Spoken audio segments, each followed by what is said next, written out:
Bueno, el día de hoy vamos a continuar con el estudio de la carta de los Efesios. Iniciamos el capítulo 3. Es un capítulo precioso porque Pablo inicia en el versículo 1 una oración que de inmediato detiene, porque guiado por el Espíritu siente que tiene que hacer un paréntesis de todas las verdades, la doctrina que ha estado presentando, y luego entonces esta oración la continuará, como veremos más adelante, con el versículo 14 del capítulo 3. Hoy vamos a revisar de capítulo 3, versículo 1 al 7. Es 1 de noviembre del 2020. Para registro se ha denominado el sermón de este domingo una misión divina, y vamos a relacionarlo con lo que acabamos de leer. La carta a los Efesios trata en cuanto al concepto de estar en Cristo, pertenecer a la iglesia, ser miembros de Cristo. Esto es tremendo. El mensaje de Efesios es la unidad espiritual de todos los redimidos en Cristo. Ese es el tema esencial de esta carta. Somos uno en el Señor y uno con otros creyentes. Pablo nos ha hablado de los privilegios que gozamos como cristianos. Somos un nuevo hombre, como Pablo lo describe en el capítulo 2, lo acabamos de escuchar los domingos anteriores. La nueva creación que Cristo hace en judíos y gentiles, dos pueblos que creen en Cristo y forman parte de su iglesia. Pablo nos habla del plan eterno que se hizo realidad en la historia en cada uno de nosotros. Nos habla de la reconciliación que Dios hace entre judíos y gentiles, resultando de ello la formación de un solo pueblo, que es la iglesia. Pablo llama a esto el misterio de Cristo. Entonces Pablo es guiado a orar, como yo lo decía, para que entiendan sus recursos al ser uno en Cristo. Es necesario que tengamos ese conocimiento. Pablo hace un paréntesis entonces y decide presentar de nueva cuenta y ampliar las verdades que ya había estado señalando. Como si hubiese sentido que los efesios no estaban preparados para escuchar la oración que había empezado. Sentía que pudieran y necesitaban estar mejores capacitados, y vamos a ver las enseñanzas para nosotros. Entonces le parece que es procedente afirmar en cuanto a él su autoridad para enseñar una verdad tan nueva y de tanto alcance como lo es la unidad de los judíos y los gentiles en Cristo. Para ello ratifica que Dios mismo fue quien le dio la verdad y la comisión para proclamarla. Vamos a conocer aquí más la persona del apóstol Pablo. Vamos a entrar a su corazón y vamos a ver verdaderamente cómo actuaba él en la perspectiva que tenía ante las dificultades que enfrentó.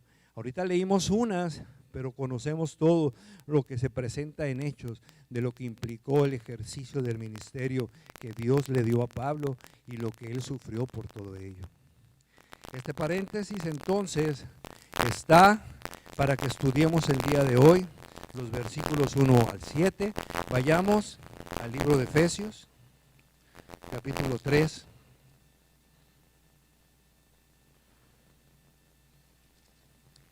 Versículos del 1 al 7. Por esta causa yo, Pablo, prisionero de Cristo Jesús, por vosotros los gentiles, si es que habéis oído de la administración de la gracia de Dios que me fue dada para con vosotros, que por revelación me fue declarado el misterio, como antes lo he escrito brevemente, leyendo lo cual podéis entender cuál sea mi conocimiento en el misterio de Cristo. Misterio que en otras generaciones no se dio a conocer a los hijos de los hombres, como ahora es revelado a sus santos apóstoles y profetas por el Espíritu. Que los gentiles son herederos y miembros del mismo cuerpo, copartícipes de la promesa en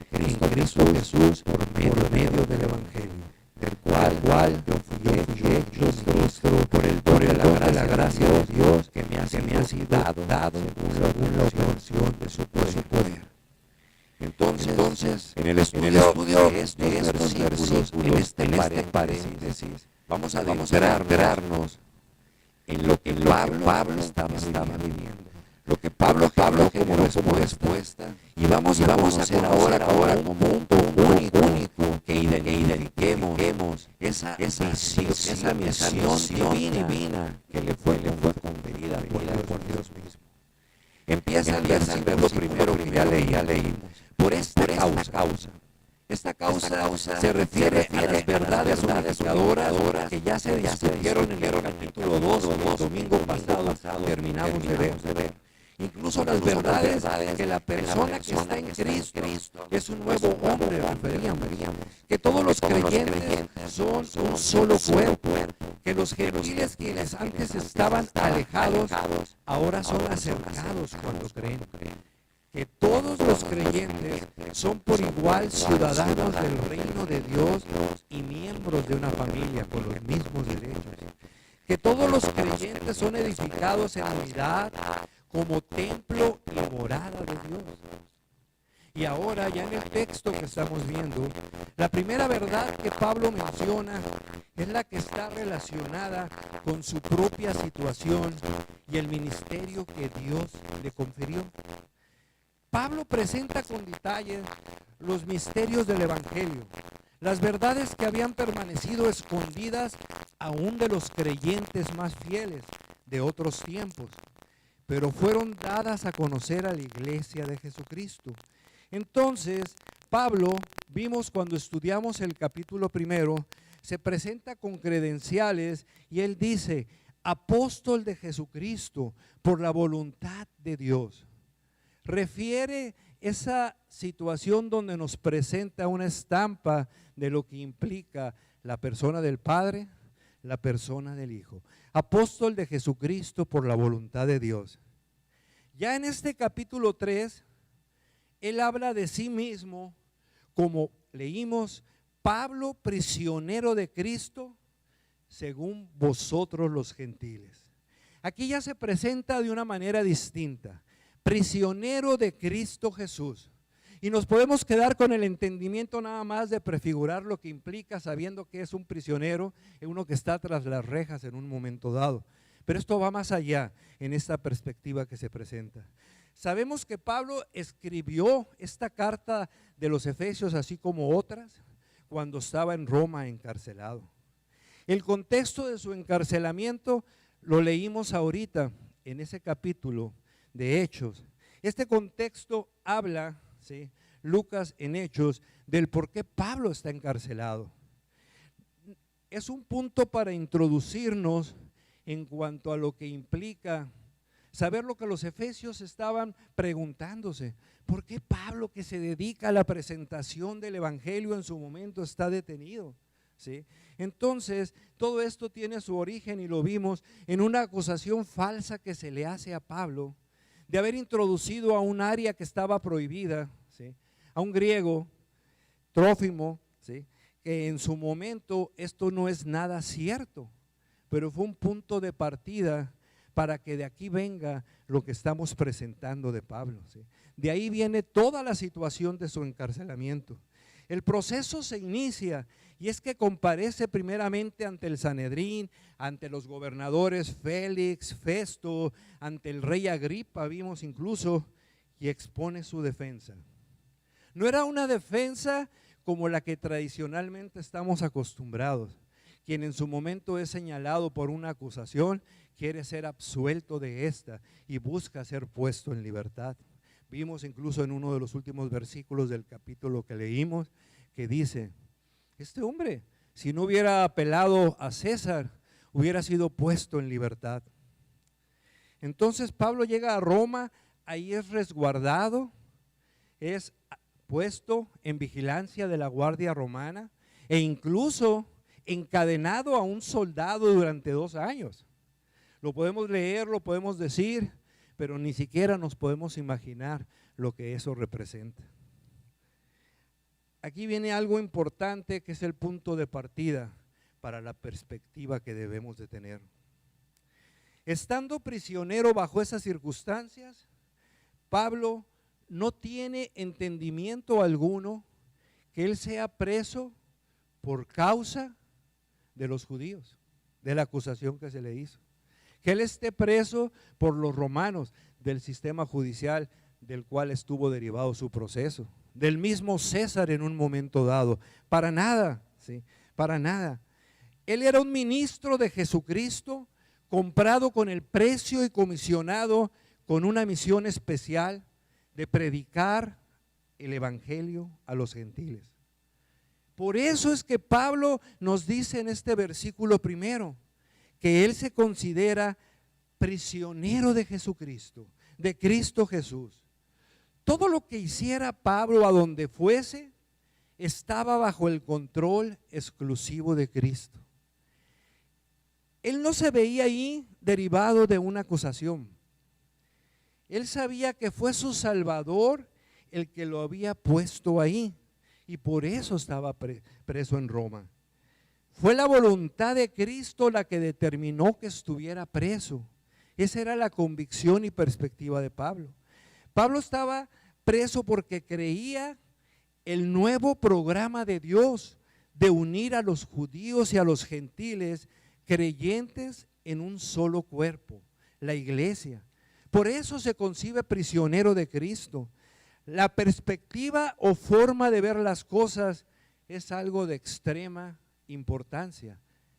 Durante el tiempo de oración alguien habló de esa perspectiva, de la respuesta que tengamos.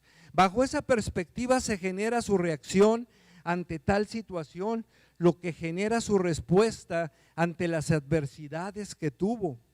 Y fue una respuesta correcta. ¿Por qué? Porque en la perspectiva que Pablo tenía, él veía en todo tiempo y enfrente de él la providencia de Dios. Pablo dedicó toda su vida al cumplimiento del ministerio, predicando la palabra a los gentiles. Y no se registra en ninguna parte de las Escrituras que él haya generado una queja de lo que vivió. Al contrario, y sabemos que cuando iba en ese barco, como en su momento, ¿sí?, empezando a orar, empieza a cambiar el corazón de las personas que van ahí. En ese actor, Pablo tiene fundado su actuar, su respuesta a las pruebas, a las dificultades, en la doctrina de la soberanía de Dios. Se veía prisionero y sabía que esa era la voluntad de su Señor, era la voluntad buena de Dios, agradable y perfecta. Aquí vemos como aplicación para nosotros como creyentes que necesitamos verdaderamente entender, comprender a fondo la providencia de Dios en nuestras vidas, su soberanía y las implicaciones que ello derivan. Qué distintas serían muchas situaciones de nuestras vidas si verdaderamente esta fuera nuestra perspectiva. Nuestro testimonio estaría fundado y las respuestas que diéramos a las aflicciones o pruebas tendrían el entendimiento de nuestra posición en Cristo y daríamos cuenta entonces de un cristianismo genuino, que es en lo que tenemos que meditar. Si verdaderamente en el ejercicio de nuestra vida estamos caminando bajo esta perspectiva. Ahorita también se maneja, creemos en este momento que Dios tiene control completo de esta pandemia del coronavirus, donde hemos visto que en Europa habían estado al principio, que están regresando, que cambia el entendimiento del hombre que piensa que tiene control de todo. Esa es una pregunta para nosotros. No son las circunstancias las que afectan al hombre, sino la perspectiva que se tenga de ellas. Si Pablo hubiera visto las circunstancias, no estaríamos hablando de él ahorita, porque su reacción hubiera sido otra, ¿sí? Definitivamente que no. Hay quienes están sujetos a sus propias circunstancias. Bajo esa perspectiva, están bien cuando todo está bien, pero cuando ya no están bien las cosas, cuando pierden el control de lo que ellos creerían estar controlando, ya no están bien las cosas. y vienen las respuestas que estamos viendo en el ejercicio diario de nuestra vida. El cristiano, bajo una perspectiva bíblica, camina con el conocimiento de lo que Dios ha prometido, y así lo revela en su palabra, de que todas las cosas que nos suceden obran para nuestro bien. ¿Cómo dijimos? Todas las cosas que nos suceden obran para nuestro bien.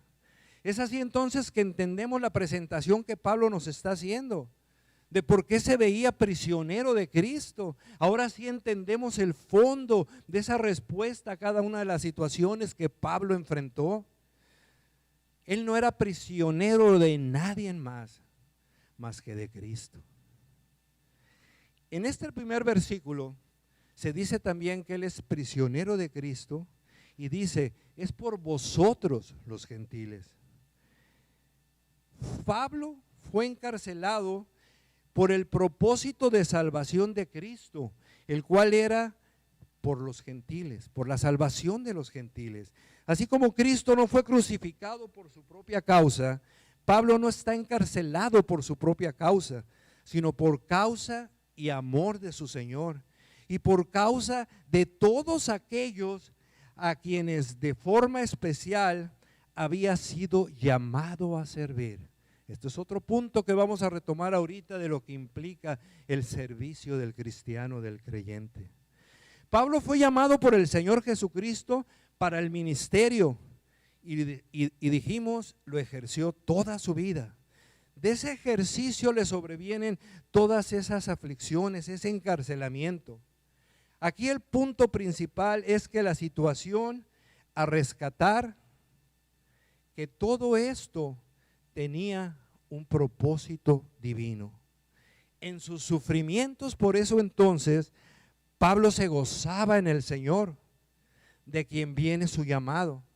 Él dice en Colosenses 1:24, yo se los leo: ahora me gozo en lo que padezco por vosotros. Él está señalando, Pablo, ahí, que todas las adversidades que enfrentó forman parte de un plan divino, en el que se favorecen los destinatarios de ese mensaje que llega hasta nosotros. Pablo sabía que estaba en el ministerio porque había sido llamado por Dios para ejercerlo. No estaba por sus propios fines personales, ni trató de llevarlo a cabo con su propio poder, y lo vamos a ver cuando estemos analizando el versículo 7. En estos versículos del 1 al 7 entonces vamos a ver dos puntos que Pablo resalta en ellos. Habla de administración y de servicio. En el versículo 2 de este capítulo 3 de Efesios, si es que habéis oído de la administración de la gracia de Dios que me fue dada para vosotros. Yo no sé cuántos de los que estamos aquí en un momento dado hemos meditado lo que esto implica, lo que aquí en este versículo se dice. ¿Qué implica ser administradores de la gracia? Aquí está apuntando Pablo que ya lo habían oído, ¿sí? Ellos ya habían escuchado de esa administración de la gracia de Dios que les fue otorgada. Aquí administración viene de una palabra que es oikonomía, que para nuestro español es economía. Así entonces Pablo dice, yo soy administrador de Dios. ¿Cuántos de los que estamos aquí nos consideramos administradores de esa gracia que Dios nos ha dado? Muchas veces la gracia nada más la entendemos en cuanto a la salvación, pero la gracia va más allá de lo que Él nos da todos los días, y lo vamos a ver. Él es dueño de todo, ¿sí? Todos tenemos una idea de lo que es un administrador o mayordomo. Incluso a lo mejor hay quienes están aquí o en casa que estén trabajando, ejerciendo ese cargo de lo que implica ser un administrador. Lo concebimos al administrador como alguien a que se le ha confiado que maneje bienes, dinero, propiedades para hacer crecer, consolidar esos bienes, resguardarlos en beneficio de ¿quién? De su dueño, no del mayordomo, no del administrador.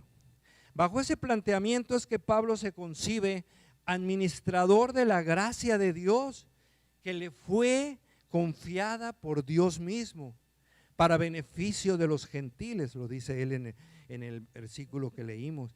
Pablo no eligió su apostolado ni su ministerio, sino que fue nombrarlo para ejercerlo.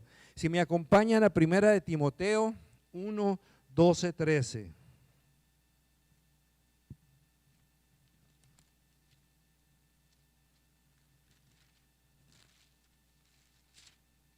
Primera de Timoteo 1, versículos 12 y 13.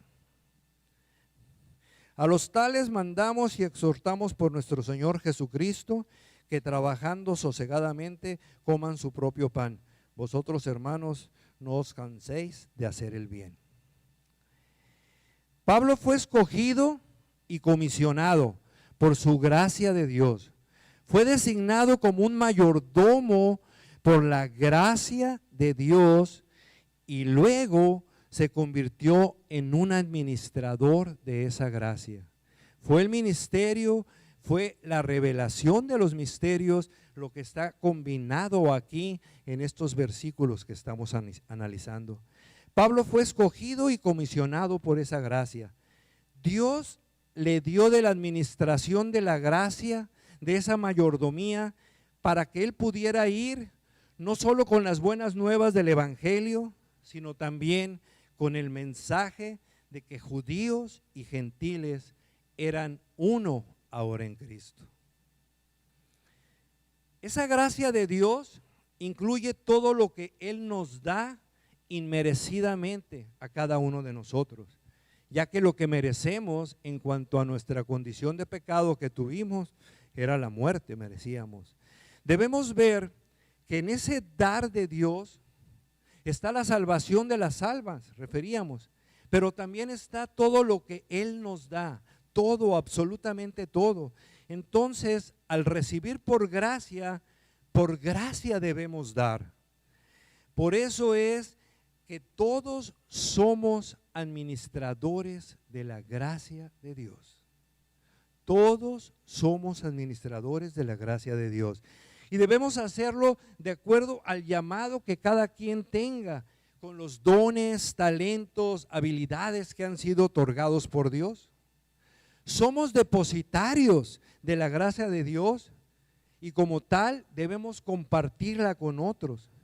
Aquí hay que dejar en claro que el llamado de Pablo, obviamente que fue un llamado especial, y con eso vamos a cerrar cuando veamos la conclusión. La mayordomía de Pablo fue única, incluso para un apóstol, y algo tan revolucionario que a él le resultó necesario añadir, que por revelación me fue declarado el misterio, como antes lo he escrito brevemente. Todos, al igual que Pablo, hemos sido salvados por gracia. Pedro nos dice en 1 de Pedro 4:10, yo se los leo: cada uno según el don que ha recibido, ministrelo a otros como buenos administradores de la multiforme gracia de Dios. Aquí está esa misma palabra que ya habíamos referido, oikonomos. Pedro confirma, al igual que Pablo, que todos somos administradores de la gracia de Dios. Todos tenemos algo que administrar como cristiano. No hay un solo cristiano que no sea administrador. Todo lo que poseemos le pertenece a Él. Así que entonces, como buenos administradores de esa gracia, usemos todas nuestras habilidades, dones, bienes, incluso nuestro tiempo para su gloria y, ojo, para beneficio de otros. Esto que estamos escuchando de inmediato impacta y tiene una repercusión en nuestras vidas, tiene una aplicación. Todo administrador tiene el momento de presentar cuentas de su administración al dueño de esos bienes. No es una administración eterna. Todos hemos visto, hemos escuchado, sabemos de las responsabilidades que llegan a incurrir aquellas personas que, siendo mayordomos, que siendo administradores, abusan del ejercicio de ese cargo en perjuicio del dueño de esos bienes. Por eso, todos nosotros habremos de comparecer, siendo administradores de esa gracia de Dios, al tribunal de Cristo. Segunda de Corintios 5:10. Pablo dice claramente, porque es necesario que todos nosotros comparezcamos ante el tribunal de Cristo para que cada uno reciba según lo que haya hecho mientras estaba en el cuerpo, sea bueno o sea malo. Aquí nos queda el mensaje entonces. Todos somos administradores, todos recibimos de gracia y todos vamos a tener que dar cuenta de esa gracia que hemos recibido. Lo hayamos hecho bien, lo hayamos hecho mal, tendremos que presentarnos nuestras cuentas. Si no estamos haciendo una buena administración de la gracia de Dios, ¿qué somos? Somos infieles al llamado que viene de Él. Porque así como a Pablo fue llamado para el ministerio, así a Pablo se le reveló por Dios mismo, a nosotros viene de Dios lo que Él nos está dando por gracia, ¿sí? Nosotros somos, como hemos visto en la revelación del misterio, el cuerpo de Cristo, donde siendo muchas partes, cada quien tiene una función que hacer. Muchas veces nos preguntamos como parte de una iglesia, ¿qué puedo dar yo? Todos tenemos algo que ver. Vamos a ver ahorita también al final del mensaje lo que implica en cuanto al servicio, ¿sí? La función de cada uno de nosotros que realizamos como parte del cuerpo de Dios es importante, porque es para su gloria, para el avance de su reino en este mundo, lo que aquí se hace. Seamos fieles a la administración de la gracia recibida. Es en esa gracia que a Pablo se le dio la revelación del misterio. Entonces, se expresa esto en los versículos 3 y 4 de Efesios que ustedes están revisando y que ya leímos. Y dice que por revelación me fue declarado el misterio como antes lo he escrito brevemente, leyendo lo cual podéis entender cuál sea mi conocimiento en el misterio de Cristo. La palabra misterio, y no a propósito de lo que el mundo vive, ¿no? Que incluso en plena pandemia andaban en la calle. Misterio es una palabra que usamos en situaciones en las que no tenemos una respuesta, por medio de la cual podamos en nuestro entendimiento generar una explicación válida con la que sustentemos esta por medio de evidencias en cuanto a lo que podemos afirmar o negar. Para lo que no tenemos una respuesta con ese entendimiento nuestro, eso es misterio. A diferencia de ese entendimiento, de ese concepto de misterio del mundo, en las Escrituras, la palabra misterio tiene otro sentido. Es hablar de una verdad que estaba oculta y Dios determina revelarla al hombre, sacarla a la luz. Váyanse ustedes a la Real Academia en su diccionario, dice revelación, dicho de Dios, manifestar a la humanidad sus misterios.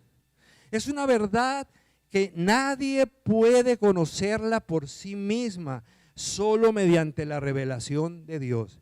Ni el más estudioso, ni el más académico puede por sí mismo encontrar situaciones que Dios no haya determinado revelar. Y sabemos que todo lo que Él revela está en su palabra, no hay más, ¿sí?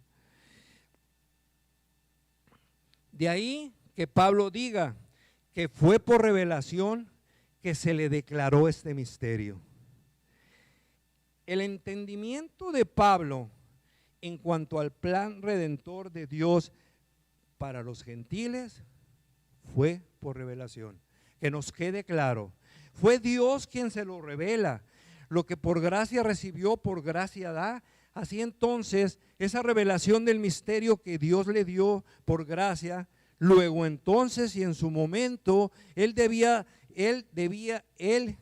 corresponder de darla a conocer a las iglesias. Y el versículo 3 dice algo que es importantísimo para nosotros, que por revelación me fue declarado el misterio, como antes lo he escrito brevemente.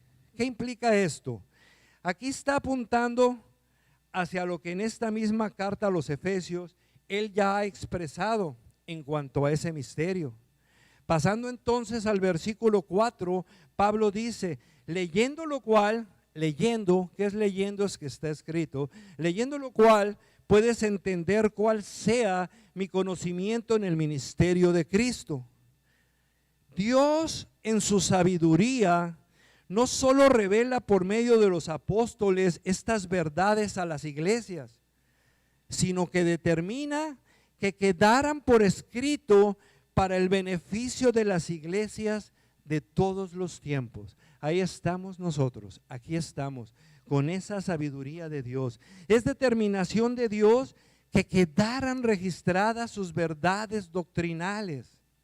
Esto implica para nosotros que debemos conocer esas verdades doctrinales para poder aplicar a nuestra vida cristiana las instrucciones que Dios nos da a través de su palabra. Necesitamos el fundamento de la doctrina. En esta carta a los Efesios lo vemos, los capítulos 1, 2 y 3, es doctrina la que nos está presentando. Y ya en los versículos 4, 5 y 6 nos va a presentar la aplicación de las implicaciones de esas verdades. La iglesia de Dios muchas veces está y quiere escuchar nada más aplicaciones. Necesitamos conocer esa doctrina. Vamos a ver las implicaciones negativas que implica para el cuerpo de Dios el estar alejado de esas doctrinas. Somos débiles, pero no en cuanto a nuestra naturaleza, que lo sabemos, sino en cuanto al fundamento puesto por los apóstoles, puesto por los profetas, en donde se edifica ese cuerpo santo que es la iglesia. Lo vemos en la carta de los Efesios. Aquí podemos tener entonces un punto de aplicación. Lo que se ha explicado acerca del amor redentor de Cristo para su cuerpo santo, para su iglesia, impacta el día a día de nuestras vidas. Luego entonces, si no entendemos, si no comprendemos estas verdades, estas doctrinas, nuestra vida cristiana es deficiente. Descuidar estas doctrinas nos debilita como cristianos.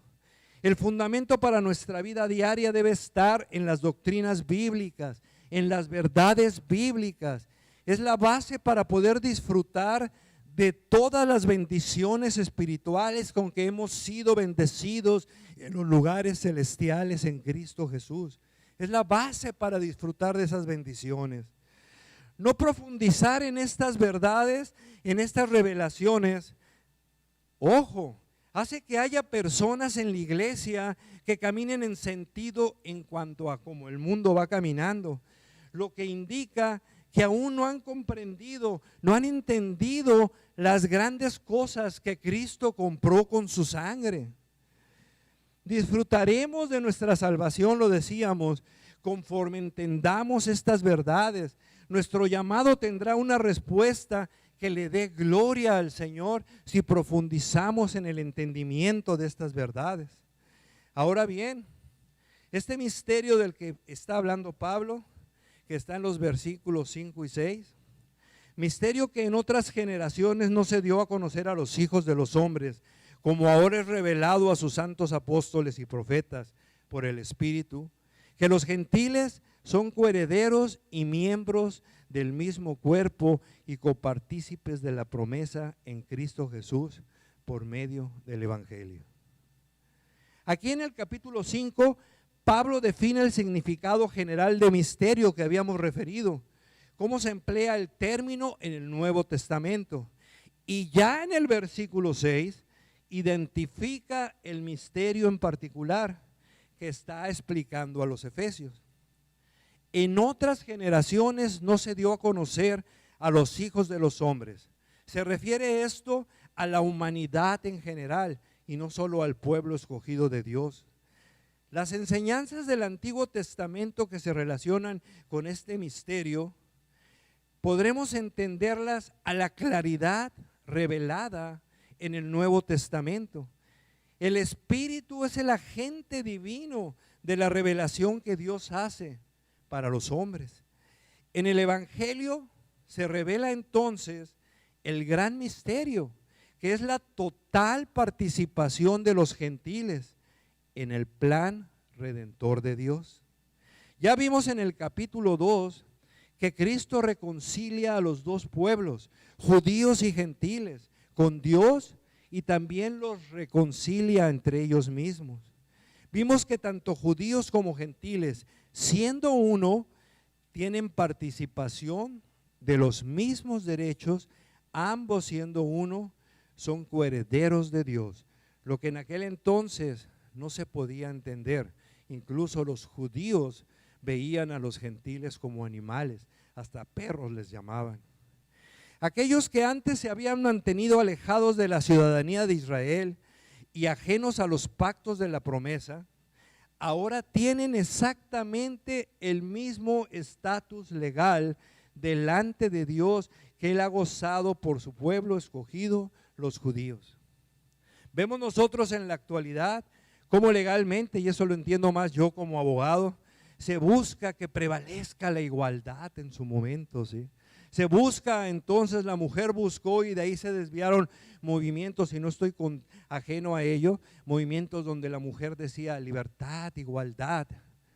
Todos, desde un principio, somos iguales y con esos mismos derechos en el plan divino de Dios.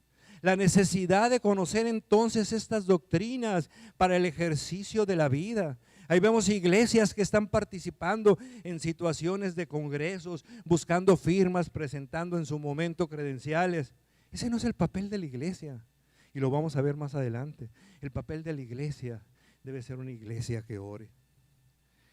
Ahora, esto es maravilloso para nosotros como cristianos.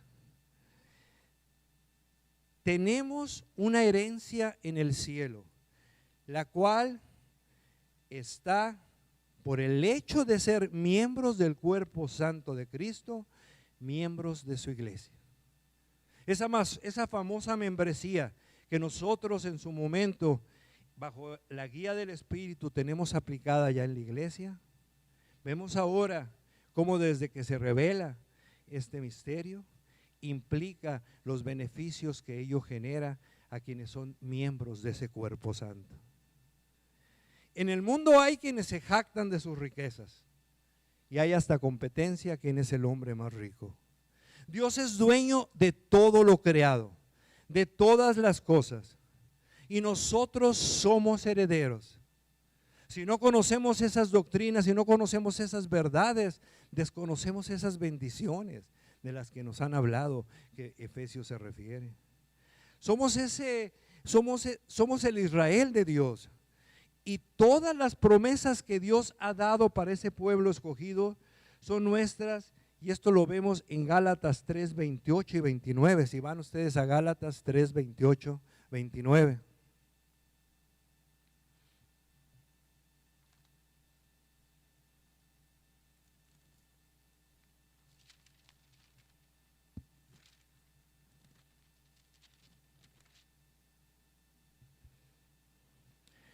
Leemos: ya no hay judío ni griego, no hay esclavo ni libre, no hay varón ni mujer, porque todos vosotros sois uno en Cristo Jesús.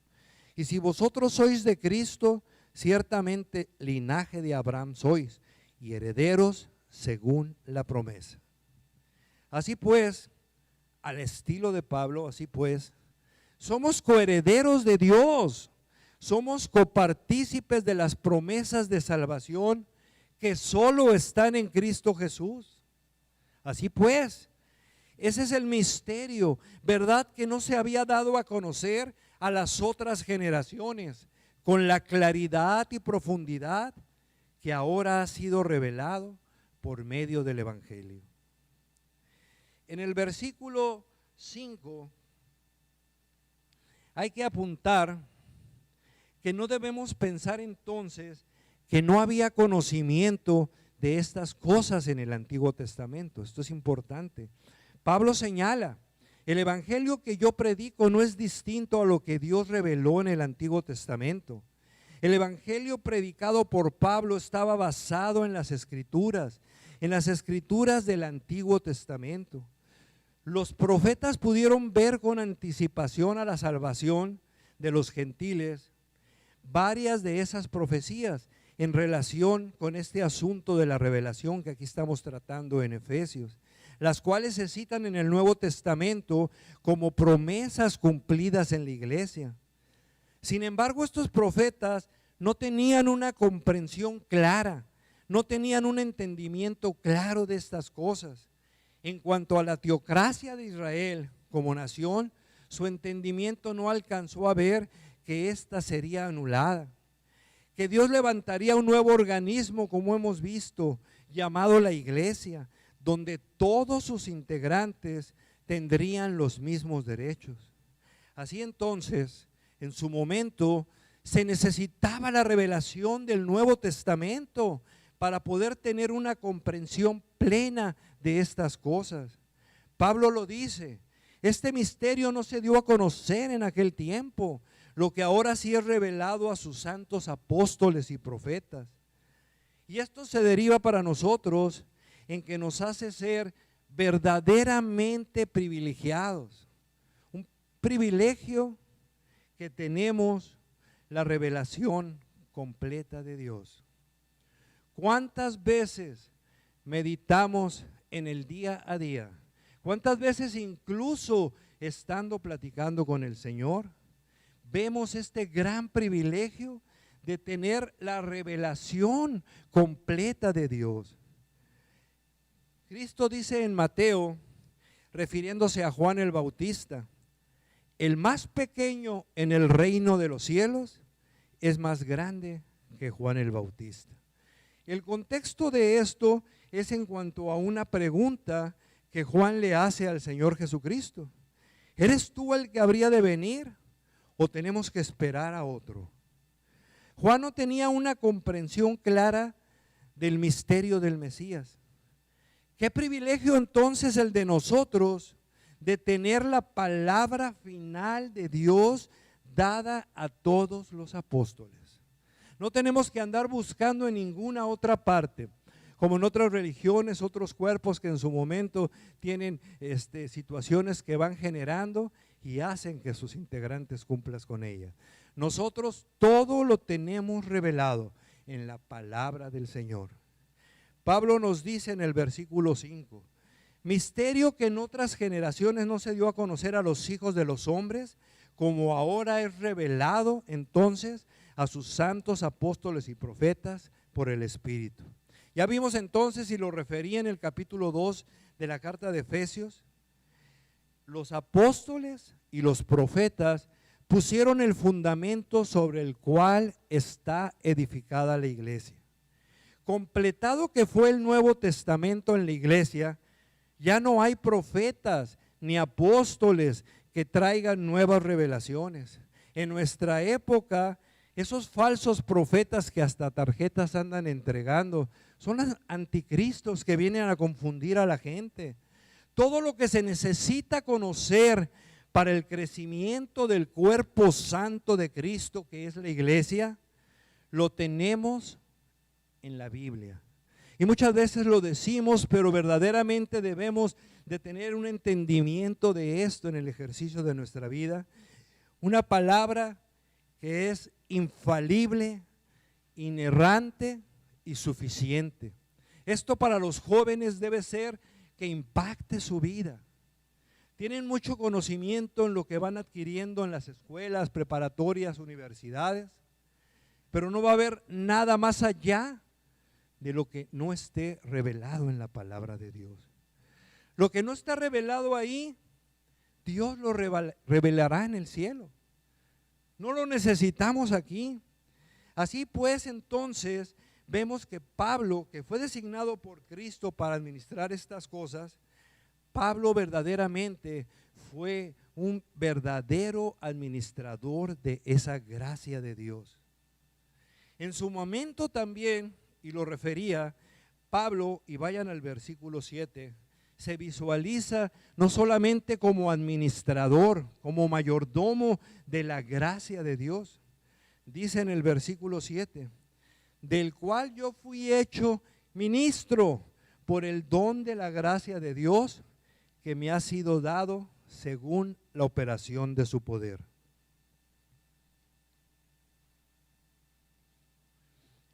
Aquí la palabra ministro es la traducción de diáconos, que para nosotros viene como diácono. El significado inicial era servidor, en particular en referencia a personas que servían en mesas. Más adelante se amplió más para sirvientes en general. Por definición, ¿qué sabemos? ¿Qué es un servidor? Es alguien que actúa con base en los mandatos de otros, que reconoce una autoridad superior sobre él y se somete a quien le ejerce. Ese es un servidor, ¿sí? Y muchas veces, yo era uno de ellos, llegué a decirlo, yo voy a estudiar porque no quiero tener jefes. Su responsabilidad primordial del servidor consiste en hacer lo que se le diga que tiene que hacer. ¿Verdad, jóvenes? Tiene que hacer lo que se le diga que tiene que hacer, tiene que reconocer esa autoridad que está superior a él. La responsabilidad más grande de Pablo era servir con fidelidad, de conformidad con el don de la gracia que Dios le había dado, para lo cual operaba bajo el poder de Dios, no bajo el poder de Pablo. Pablo fue llamado a servir el evangelio de una manera particular a los gentiles. Algo tremendo. El servir para Pablo era un privilegio, era parte de los dones que él había recibido por la gracia de Dios, del cual yo fui hecho ministro, siervo, diácono, por el don de la gracia de Dios. En tanto que nada de lo que recibimos merecemos, ya lo decíamos, Pablo expresa en cuanto a él, decíamos que íbamos a conocer ese corazón del ministerio de Pablo. Yo no merezco ser un servidor de su iglesia. Si soy ministro del evangelio, es solo por la gracia de Dios. Sabemos, lo hemos visto, que por causa de este servicio él sufrió, tuvo problemas a lo largo de toda su vida. Siendo prisionero, él estaba encadenado, sufría fríos en un momento dado, se gozaba y verse como servidor de Jesucristo lo consideraba todo un privilegio. En cuanto al servicio cristiano de nuestros tiempos, esta perspectiva de servicio debe de recuperarse. Debe de recuperarse el sentido del privilegio que implica servirle al Rey de Reyes, al único Señor. Es un verdadero privilegio. Muchas veces estamos acostumbrados por el contexto de nuestra cultura a querer estar en puestos donde exista incluso un reconocimiento al que lo está haciendo. Aquí nos damos cuenta y lo vemos nosotros en la iglesia. Vemos al pastor predicando, vemos al que está orando en un momento dado, pero y todos los que hacen posible este servicio con todo el cumplimiento de los protocolos son servidores que aman a su Señor, para quienes es un privilegio hacerlo y no buscan un reconocimiento. Hubo una frase por ahí: si Dios te ha llamado al ministerio, no te rebajes a ser el rey de Inglaterra. Todos somos embajadores, servidores. ¿Qué privilegio puede ser más grande que ser el embajador de ese Rey de los cielos? El llamado no es igual para todas las personas. Hay quienes tienen un llamado, ¿sí? Hay quienes están en el ejercicio del ministerio. Para ser fiel a Cristo no hay que ser pastor, no hay que ser misionero. Cada quien tiene su llamamiento. ¿Necesitamos más pastores? Sí. ¿Necesitamos más ancianos? Sí. Cristo les dice a sus discípulos: Oren al Señor de las mies porque envíe obreros a sus mies. Cristo los envió a ellos mismos. Es un privilegio servirle al Señor como pastores, misioneros, pero también es un privilegio servirle como abogado, maestro, electricista, ama de casa, secretaria, contador, administrador, lo decíamos en un momento dado, de lo que tú estás haciendo, estudiante si te estás preparando ahorita en esa formación académica. Es una forma de honrarlo a Él. Por eso Pablo dice en Colosenses 3:23, todo lo que hagáis, hacedlo de corazón como para el Señor y no para los hombres, sabiendo que del Señor recibiréis recompensa de la herencia, porque a Cristo el Señor servís. Todos somos administradores, todos debemos servir, todos debemos tener el concepto de ese privilegio que implica servir al Rey de Reyes. Regresando a nuestro texto, en el versículo 7, del cual yo fui hecho ministro por el don de la gracia de Dios que me ha sido dado según la operación de su poder. Y es importante cómo termina este último versículo que estamos estudiando en esta tarde, según la operación de su poder. Además de ver el servicio a Cristo como un gran privilegio, Pablo entendió perfectamente que era por el poder de Cristo que podía servirle, según la operación de su poder. Quien fuera ese perseguidor de cristianos que vimos como él mismo señala, por el poder de Cristo es que vino a ser un apóstol y un ministro del evangelio. Es el poder de Dios. Era ese poder el que lo sostenía, el que le dio la perspectiva correcta para soportar las aflicciones, las pruebas que enfrentó, el que lo capacitó para el cumplimiento de su ministerio. Esto aplica para nosotros. Les dice a los Colosenses 1:29, para lo cual también trabajo luchando según la potencia de Él, la cual actúa poderosamente en mí. En el contexto de nuestra cultura, ¿cuántas cosas no hacemos y hasta levantamos el pecho porque creemos que somos esos superhéroes, superhombres que hacemos todo por nosotros?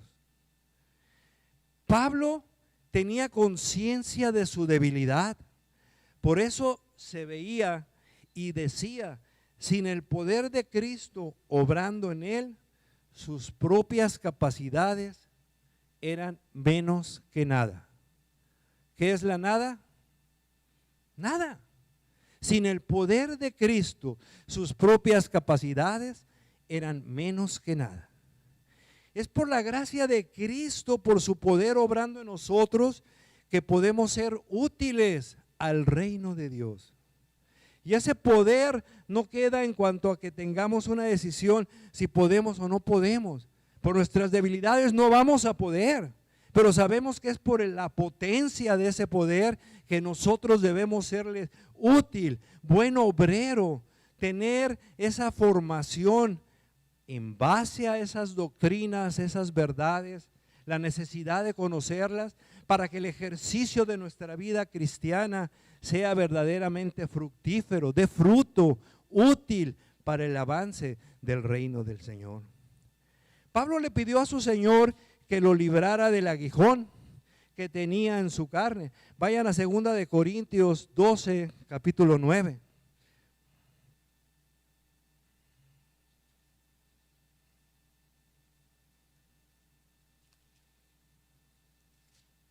Segunda de Corintios 12, 9 y 10.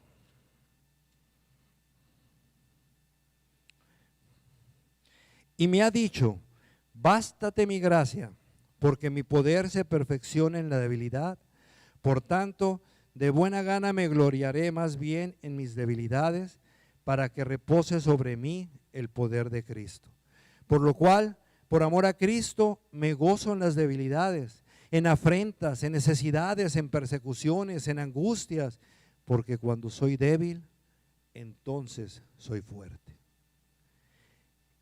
Esa conciencia de debilidad guiaba a Pablo para pedirle a las iglesias que oraran por él. Spurgeon fue cuestionado acerca del éxito de su ministerio y su respuesta inmediata la alejó de todo en cuanto a él en su persona, sabiendo su debilidad, y dice: mi iglesia ora por mí.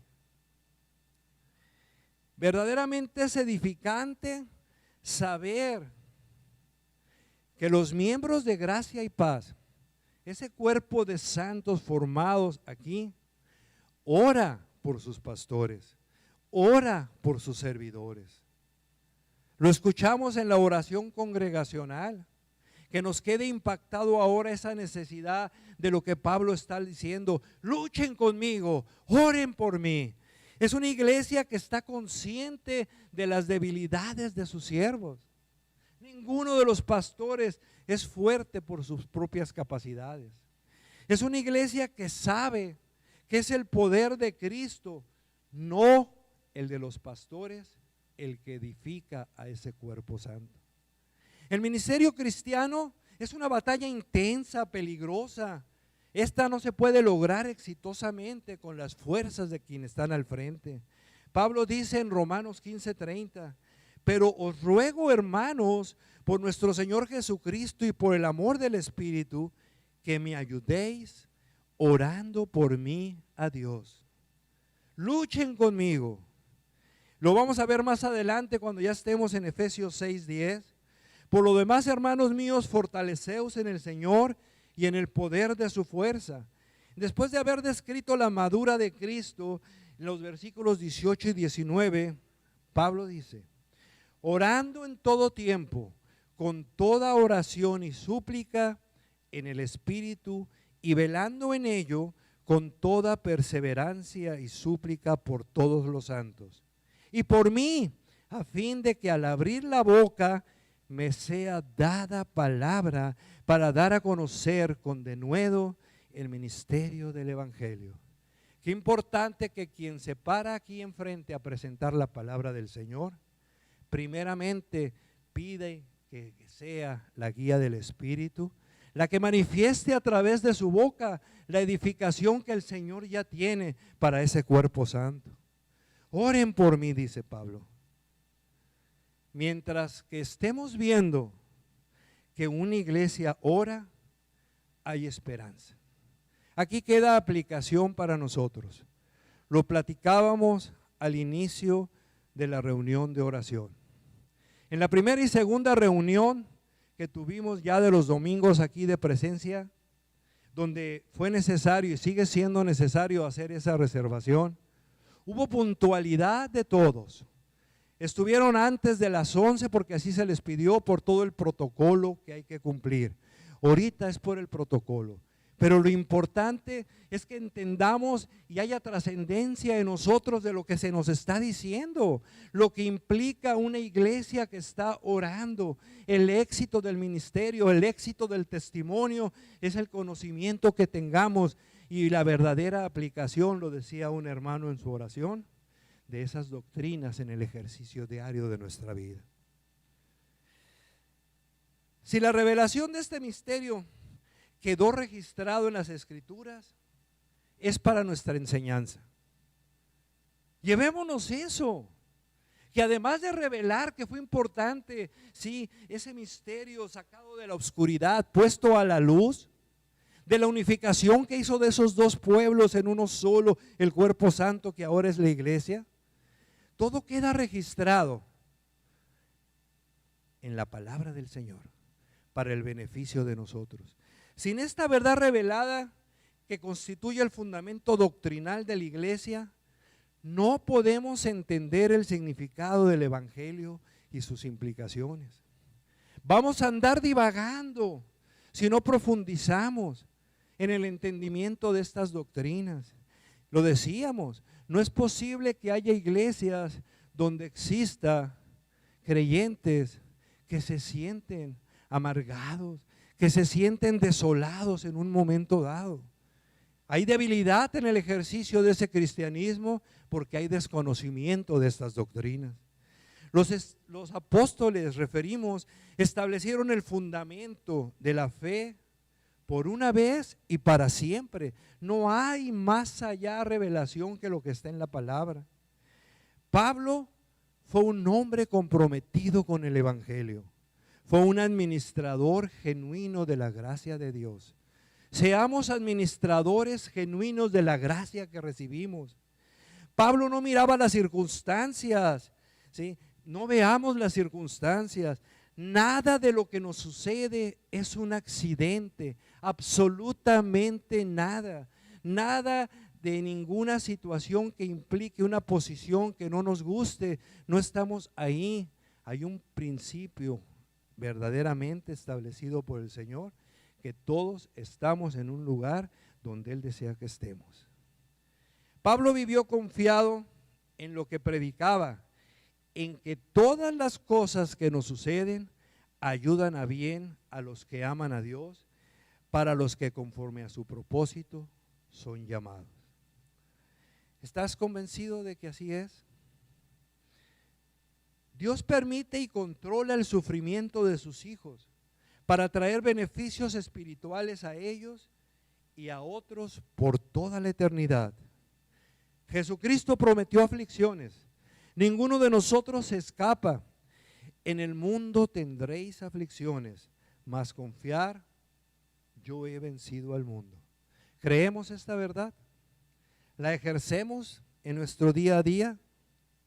Si Pablo amó y sirvió a Cristo con la intensidad que lo hizo, fue porque tuvo una clara comprensión de sus privilegios y de la gracia divina que tenía a su disposición. Llevémonos esta tarde la meditación de lo que implica el tener la revelación plena de la palabra de Dios, total y absoluta. Lo que implica para nuestras vidas el sabernos mayordomos, administradores de la gracia que recibimos. Una gracia que recibe que se tiene que dar. No nos podemos quedar con ella. No podemos decir, esto es mío. No. También llevémonos que existe un privilegio de ser servidor al Señor. ¿Estás sirviendo tú al Señor? ¿Estás siendo buen administrador? ¿Es un privilegio para ti servirle? Medita en todo esto y que verdaderamente ese paréntesis que Pablo hace en este tercer capítulo de los Efesios, que implica el haber percibido en un momento dado que estos no estaban preparados, hagámoslo nuestro y digamos, Señor, gracias por abrirme los ojos al entendimiento de saber que necesito meterme a la profundidad de esas doctrinas tuyas para que impacten mi vida. Que impactemos al mundo con nuestro testimonio, con un genuino testimonio de lo que implica ser herederos de todas esas bendiciones que tenemos en la gracia de la cual cada uno de nosotros somos administradores. Y que no se nos olvide que un día vamos a comparecer ante ese tribunal a dar cuentas. Mi oración es para que todos los miembros de Gracia y Paz, cuando generemos esa entrega de lo que fue la administración de la gracia recibida, tengamos la aprobación de nuestro Señor. Vamos a orar. Padre, te damos gracias, Señor, porque has permitido esta tarde que reunidos en este cuerpo santo que tú has formado, tengamos la presentación de tu palabra. Que nos sepamos beneficiados, que sea para nosotros ese privilegio, el verdadero entendimiento de que tenemos que profundizar en esos mandatos tuyos, Padre. Hay mandatos, hay doctrinas en las cuales debemos hacer nuestras con esa revelación que tú haces para nosotros, para luego en el ejercicio de la vida poder tener esa aplicación de estas doctrinas. Padre, que verdaderamente rescatemos que la mayordomía de todo lo que tú nos das sea el entendimiento que tenemos que dar por gracia lo recibido. Padre, que sea un privilegio para nosotros servirte desde cada una de las trincheras en las que estamos, dándote gloria y honra. Padre, que verdaderamente esta iglesia de gracia y paz, sea una iglesia de oración, en lo individual, Padre, hombres y mujeres platicando contigo en esa instancia privada y en un cuerpo congregado, una oración